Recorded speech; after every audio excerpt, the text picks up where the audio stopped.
Welcome back to the Ancestral Findings podcast.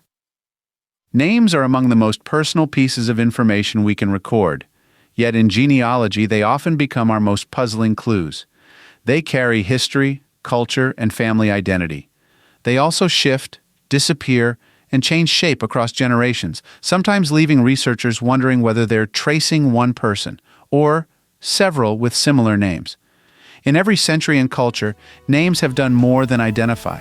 They have marked belonging, revealed heritage, reflected belief, and sometimes offered protection. Understanding how and why names change is one of the most valuable skills a genealogist can learn.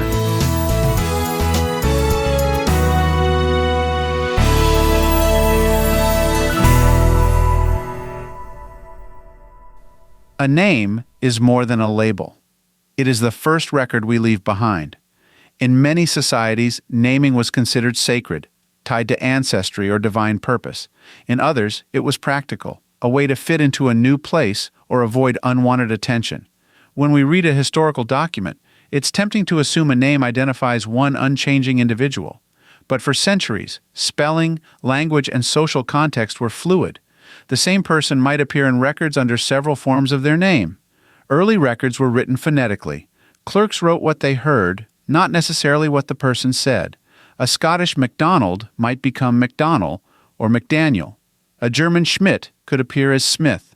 Sometimes people themselves made those adjustments deliberately to make their names easier for others to pronounce or to fit into a dominant culture.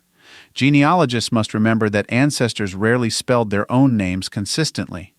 Literacy rates were low, and the written record reflects the scribe more than the speaker. Names often served as keys to belonging. Immigrants arriving in new countries sometimes changed their names immediately, by choice, not by force. Though stories about Ellis Island clerks renaming people are exaggerated, the truth is that many families simplified or anglicized their names voluntarily to blend in.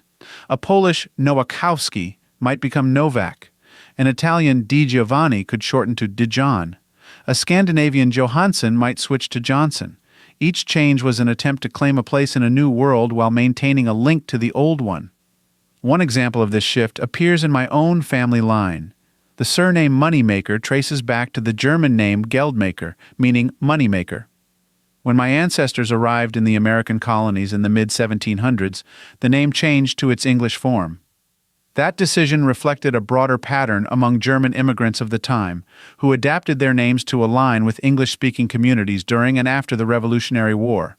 The change was practical, but it also symbolized acceptance into a new national identity forming in a young America. These adjustments were more than cosmetic. In some places, a difficult foreign name could limit opportunity or provoke prejudice. Simplifying it meant survival. That decision often broke the chain of linguistic heritage that later genealogists worked to restore. Even today, some descendants reclaim older versions of their family names to reconnect with their roots.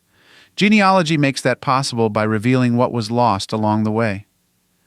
Names can also show who held authority and who did not.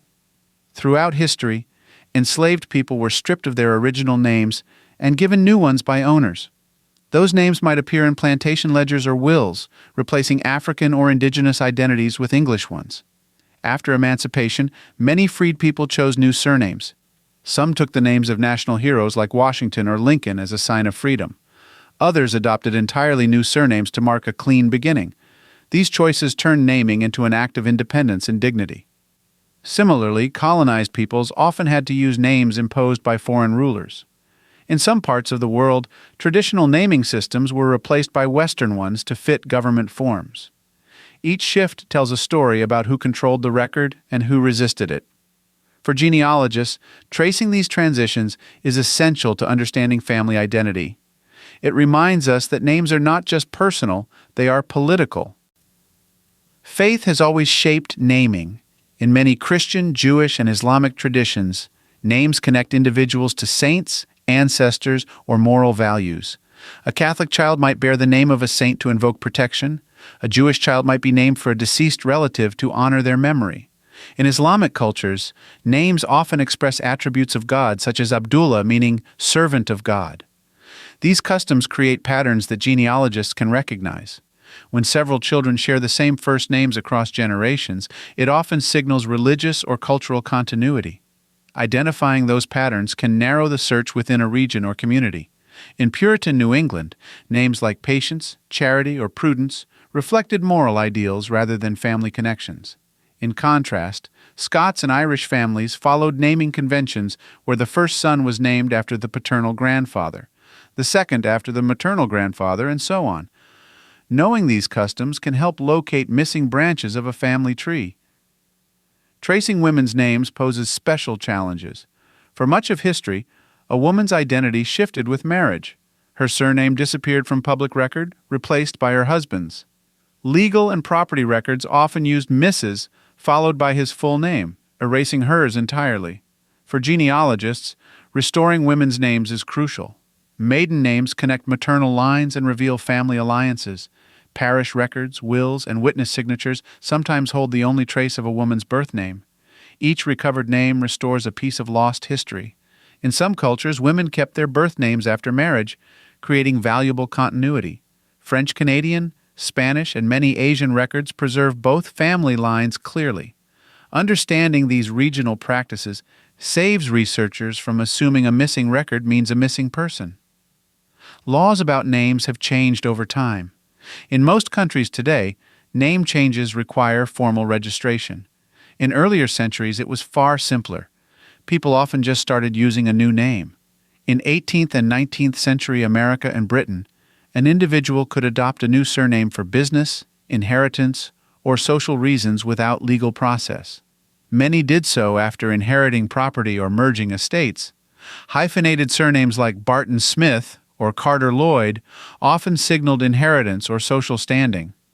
Understanding local naming laws of a particular time helps genealogists interpret unusual patterns.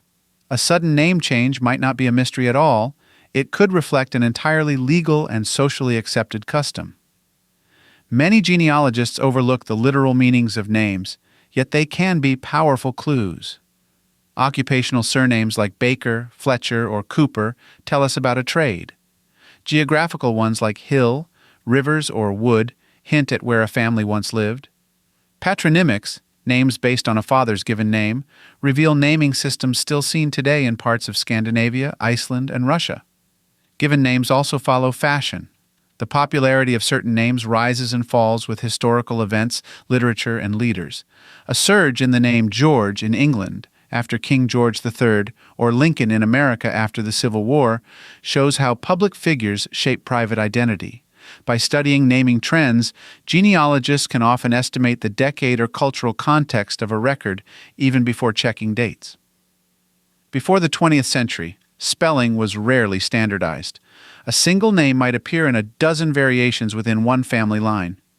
In one family I studied, the name Circe appeared as Circe, Circe, and Circe. Each variation matched a different clerk's ear. The challenge for genealogists is to follow pronunciation, not just letters. Learning how a name sounded in the language of its time is often more useful than searching for exact matches. This applies across languages too.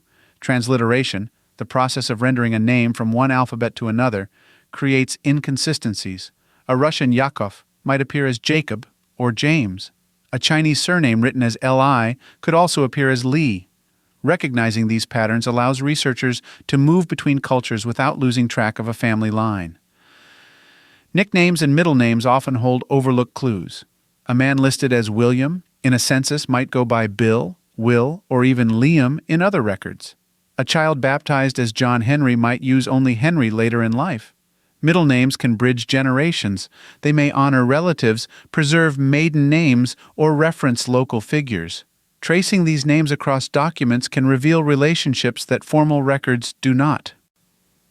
In some regions, especially in the American South, surnames frequently appear as middle names, a hint that the family wanted to preserve a maternal surname. A James Carter Brown might have a mother or grandmother from the Carter line. A genealogist learns to see names as evidence, not fixed labels. A single change in a record, a missing middle initial, an added letter, a different spelling, can lead to an entire branch of discovery. Patterns reveal migration. When Scandinavian immigrants moved westward in the United States, many dropped sen endings and adopted son. A Nielsen family in Wisconsin might become Nelson in Minnesota. Likewise, freed African Americans who shared surnames with nearby white families were sometimes connected through ownership records. A surname in common could point toward plantation ledgers or freedom papers that complete a missing story. Names are not just identifiers. They are pathways, links that connect one record to another across time. Names carry emotion as well as evidence. Discovering an ancestor's true name after years of misspellings or lost records often feels like meeting them for the first time. It gives them presence. For descendants of people who were renamed against their will, recovering original names is especially powerful. It restores agency and identity.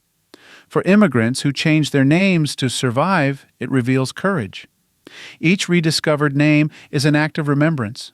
When genealogists write reports or tell family stories, preserving the authenticity of a name honors that history. Even when we use modern spelling for readability, noting older versions in our research keeps the full record alive. Names teach us that genealogy is about language as much as lineage. Every name, spoken, written, changed, or reclaimed, carries a story. They reflect human adaptability and creativity. They reveal migration, ambition, faith, and family pride. They remind us that identity is built over generations, one decision at a time. The next time you see a name written 3 different ways in your research, resist the urge to pick the correct one too quickly. Instead, ask why it changed and what it says about the life behind it. The answer might reveal more about your ancestors than any single record ever could.